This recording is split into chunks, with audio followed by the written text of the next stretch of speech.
I love it watching other people call out the woke in Warhammer 40K. It just warms my cold black heart. And sci-fi author Devin Erickson made this amazing post, which is a full essay on the setting. Now, he's been a pretty big sci-fi author in recent times, and if you've not heard of him, he's made a book which was nominated for the Dragon Awards for Best Sci-Fi Author. He was crushing it on Kickstarter with his recent audiobook production of his book, Theft of Fire. And so I'm actually going to highlight him. Usually I shill my own books here on the channel, but what I like to do when other authors are cool and they look like they do good work is to help out the community and push things too.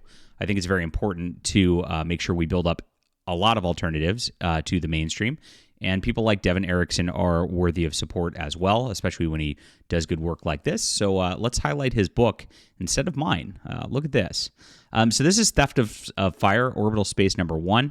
And it looks pretty awesome. And I plan on getting this pretty soon. The audiobook's coming out soon, and that's how I like to read my books. But if you do want a ebook or a paperback or hardcover, this is out there. At the frozen edge of the solar system lies a hidden treasure which could spell their fortune or their destruction, but only if they survive each other first. So this looks sweet. And like I said, check this out. Support people who write good books and who don't hate you. Independent guys like this are really the way forward. And I appreciate him for being there and writing what he did about Warhammer 40K. And please hit the like and subscribe button. Join us here, guys, as we are changing the culture in science fiction, especially book publishing. I do have a newsletter as well. I'd love to get you on. That's right in the description below. You get a free graphic novel. This is one of my early books here, which I give out, and a early novella. But it is, it's a good freebie for you. And I appreciate you all for being there and being on the newsletter, because I do have a tendency to get banned from platforms. So I want to make sure I don't lose you guys. Thank you for that. I appreciate you. So here's what he wrote about Warhammer 40K. And of course, as we know, woke Warhammer 40K influencers have tried to justify the direction Games Workshop has taken the grimdark sci-fi brand during the last year, gaslighting fans that it's always been this way. But science fiction author Devin Erickson, recently nominated for the Dragon Award for his books, puts the situation for rest, posting his thoughts on the setting. And he replied to a tweet here, right here: "My armor is contempt, my shield is disgust, my sword is hatred. In the Emperor's name, let none survive." And so here's his rant about Warhammer 40K, which I like quite a bit. And I really appreciate his perspective on this. He says, Warhammer 40K was invented by Brits, who are pretty much all leftists. That's true. Even their right wing. But because a great deal of left-wing belief is performative, the left often admits things in their fiction that they would never acknowledge politically. This gets fun. Warhammer 40K is not so much a story as a setting, a narrative universe whose real purpose is to support a war game by allowing plausibility for endless conflict of anyone against anyone, no matter what faction of little army men you invest in, and apparently they cost a lot. Yes, they do.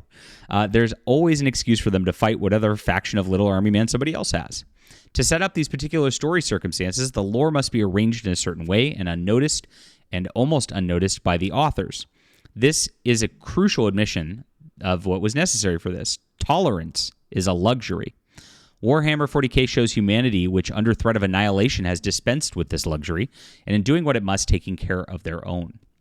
The scenario is specifically constructed so that tolerance, coexistence, even non-aggression towards any alien races that populate the galaxy would simply be suicide on a species level, the extermination of the entire human race. Wow.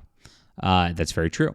Warhammer 40K is, of course, fiction, and therefore non-human Xenos species were invented specifically so that there could be no coexistence with them, and intolerance was therefore necessary. When I start thinking about this stuff, and I start seeing the Rings of Power shills out there going like, "Oh, the orcs are just families with refugees," it just makes me laugh so hard, because obviously they're designed, and orcs were designed by Tolkien, and of course, the Warhammer 40K setting of the same thing that copied Tolkien, are designed to be evil. They're designed to be demons, and that's what they are. It makes sense. While fiction doesn't prove anything about the real world, it does prove something about the author. In this case, it proves that even a culture of left-leaning socialist authoritarian nation can still conceive of a race which is not possible to tolerate. That's interesting. Literally racist. Of an alien which cannot be welcomed, sheltered, or embraced, or understood, against which we must armor ourselves in contempt, shield ourselves with disgust, and fight back with hatred. That there is such a thing as too much tolerance, and that's true. There's such a thing as too little racism. When we consider it in this light, it is of course obvious that real-world examples exist of this as well. It would be ridiculous not to be racist against screwworms or mosquitoes or cancer cells or smallpox virus. It is equally obvious that an appropriate level of racism need not always take the form of hostility.